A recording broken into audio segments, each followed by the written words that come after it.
Hello everyone to my channel. তো আমরা যাচ্ছি আজ গণেশ পুজোর মেলা দেখতে। তো এখানে ছত্তিশগড়ের ভিলাইতে খুব সুন্দর গণেশ পুজোর মেলা হয় বা প্যান্ডেল, খুব সুন্দর সুন্দর প্যান্ডেল বানায় এখানে। তো এটা একটা আমরা প্যান্ডেল প্রথমে চলে আসলাম। এটা হচ্ছে বাইরের দৃশ্য, এখানে জলের ফোয়ারা বানিয়েছে আর চারদিকে এভাবে প্যান্ডেল। তারপরে এখন আমরা ভিতরে চলে আসলাম। তো এটা ভিতরের দৃশ্য, এখানে গণেশ বসিয়েছে আর এদিকে পুরো লাইট দিয়ে সাজানো আছে উপরটা, খুবই সুন্দর সাজিয়েছে। অনেক কষ্ট করতে হয় এগুলো বানানোর জন্য, তাই ভাবলাম আজকে এই গণেশ ঠাকুরের প্যান্ডেলগুলি আপনাদের সাথে শেয়ার করি। আর এটা বানিয়েছে যে জম্মু কাশ্মীরের পেহেলগাঁওতে যে অপারেশন সিন্দুর হয়েছিল, ওটাই এখানে সিন বানিয়েছে। তো দেখতেই পাচ্ছেন এখানে ইন্ডিয়া লেখা আছে আর এটাই ওখানে সিনারিটা বানিয়েছে। এটা বাইরের দৃশ্য, খুব সুন্দর বানিয়েছে। তো দেখতেই পাচ্ছেন খুব সুন্দর লাগছে বাইরেটা দেখতে, আর এটাও বাইরেরই সামনে বানিয়েছে ওই দৃশ্যটা। তারপরে এখন আমরা ভিতরে চলে আসলাম। তো এখানে যে ভিতরে যে এই কার্টুনগুলো দেখা যাচ্ছে, এগুলো যে একজন হাজব্যান্ড ওয়াইফ বেড়াতে গিয়েছিলেন, যে তার হাজব্যান্ডকে মেরে ফেলেছিল, ওটারই দৃশ্য এখানে। আর ওনার স্ত্রী ওখানে বসে কাঁদছিলেন, ওটাই বানিয়েছে।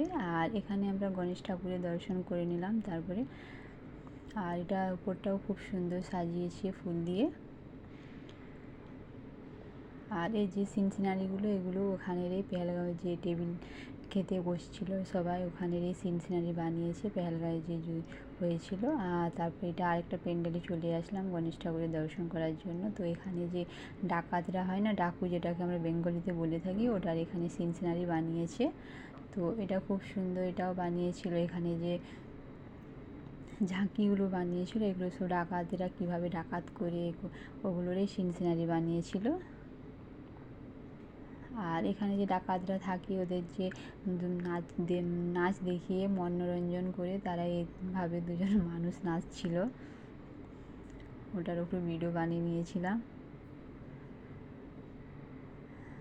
তো এটাও খুব সুন্দর বানিয়েছিল। তো দেখতেই পাচ্ছেন এভাবে এগুলো সত্যিকারের মানুষগুলো নাচ করছে, আর এগুলো বানিয়েছে ঝাঁকিগুলো, সাইডের যে পুতলাগুলো আছে। তারপরে এখানে গণেশের দর্শন করে নিলাম। তো গণেশও খুব সুন্দর বানিয়েছে গণেশ ঠাকুরটা। আর এটা ভিতরের প্যান্ডেলটা খুব সুন্দর সাজিয়েছে, প্যান্ডেলটা দেখলে মন জুড়িয়ে যাবে। তারপরে আমরা চলে আসলাম জলপরি দেখার জন্য। তো এখানে জলপরিও দেখতেই পাচ্ছেন, এগুলো সত্যিকারেরই মেয়ে মানুষগুলো এভাবে জলের মধ্যে ওরা এভাবে অ্যাক্টিং দেখাচ্ছে। তো জলপরিগুলো খুব সুন্দর, এটা তারপরে দেখে নিলাম। তারপরে চলে আসলাম আরেকটা প্যান্ডেলে। তো এখানে বানিয়েছে পুরো কাশ্মীরের সিন, যে কাশ্মীরে যেসব থাকে ওগুলোই বানিয়েছে এখানে। তো এটা পুরো কাশ্মীরের সিন তুলে ধরেছে। তো এভাবে কাশ্মীরের সিন, তাই ওভাবে বানিয়ে নিয়েছে এগুলো পেঙ্গুইন পাখিগুলো। আর এখানে যে স্নোফল হয় ওটাও বানিয়েছে, স্নোফলের যে এটা, এখানে স্নোফলের সিনটা দিয়েছে আর সবাই এখানে এনজয় করছে, আমরাও একটু এনজয় করে নিয়েছিলাম। আর এসব জায়গায় আসলে আর যেতে ইচ্ছা করে না, খুব সুন্দর বানিয়েছিল প্যান্ডেলগুলো। এগুলো করার জন্য অনেক কষ্ট করতে হয় অনেক দিন থেকে। তারপরে এখানে যে ফুলের গার্ডেন, আর এদিকে যে কাশ্মীরে আপেল গাছ থাকে না, ছোটো ছোটো আপেল গাছগুলোও বানিয়েছে সব। তাই প্যান্ডেলগুলো খুব সুন্দর বানিয়েছিল, এখানে ফুল দিয়েও খুব সুন্দর সাজিয়েছে। তো তাই ভাবলাম আপনাদের সাথে একটু শেয়ার করি প্যান্ডেলগুলো।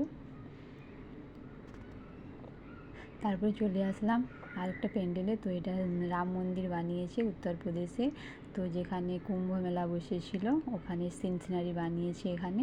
তো এখানে যে মহাকুম্ভ হয়েছিল ওখানের এই পুরো সিনারি তুলে ধরেছে।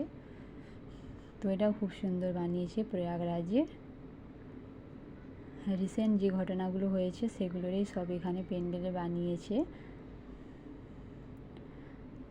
তো দেখতেই পাচ্ছেন এখানে পুরো ওখানের সিন তুলে ধরেছে, আর খুব সুন্দর বানিয়েছে প্রত্যেকটা প্যান্ডেলই।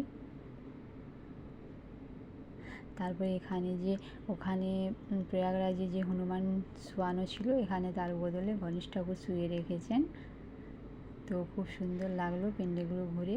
আপনাদের কেমন লাগলো অবশ্যই কমেন্ট করে জানাবেন। Tata, by.